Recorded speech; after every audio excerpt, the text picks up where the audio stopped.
You know, I kind of have mixed feelings, but the feeling in my heart is that we are responsible for our children. Our children go to school for only 6 hours a day, and the parents are notified. They know when the kids are being taught for this testing, and, you know, the teachers spend several days, in fact, probably weeks, going over the information that's going to be in these tests. Okay. And I believe that it's up to the parents to give the child support and to give the teacher support to see that their children learn the information. Okay, Hope, thanks and for if the information's not learned.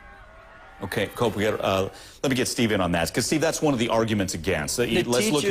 The parents don't know what's on the examination. My heart breaks when I hear parents take responsibility for what really is the teachers' and principals' responsibility. We know what's on the test. The parents don't. How could a parent be responsible for making sure that her child knows how to do chemistry when she hasn't taken chemistry either in her life or in 20 years? When this teacher is the chemistry teacher, it is the teacher's responsibility to teach chemistry. We need to hold the teachers accountable. Yeah. Listen, if you can't do the job, no one's going to hold that against you. Just find something else to do. Stop making excuses. No, I'm with you on it, but let me give you the hypotheticals. Steve, you're teaching at this district where you get a lot of parental support, and you're not pulling teeth to get the kids motivated and get them to school. I teach at a district, I don't get the support. So should we be judged by the same standard?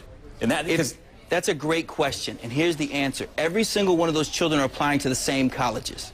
We have seen, 20 years ago, we would have been able to sell that notion that children from certain communities cannot, in fact, be in good schools. And now we've seen over the past 20 years, magnet school and charter schools, teachers in many different schools have found a way to be successful in some of the most deplorable conditions. All over the country, we've seen it. All over the world, we've seen it. The United States is one of the only countries that accepts that poverty and race are, in fact, indicators of a child's capacity. Not only is that racist, it's classist.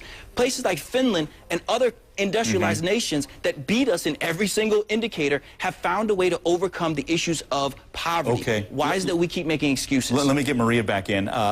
Maria, may I say something? Yeah, go ahead, Maria. I'll give you the last word.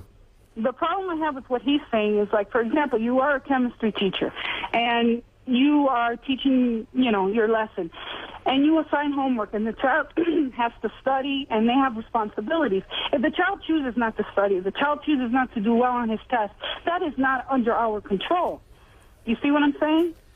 It isn't under our control. And what I know is that we can motivate children to do our homework. Yes, we can give them more compelling. So then it becomes our responsibility again. Okay. If we can motivate them to do our homework and you agree to that, then you understand that it's our responsibility. And you shouldn't take another day off of work because you disagree with the policy. It's our responsibility to motivate them, but it's not our. We cannot control what they do. Guys, you see what I'm saying? Hey, Maria, Steve, this has been great. I wish we had more time. I hope to have you both back as we watch this play out in Florida. Guys, thanks so much. Coming up, issues with Jane Velez-Mitchell, NFL star Ben Roethlisberger expected to speak at any minute as, again, he faces no charges. Let me tell you about a very important phone call I made. When I got my Medicare card,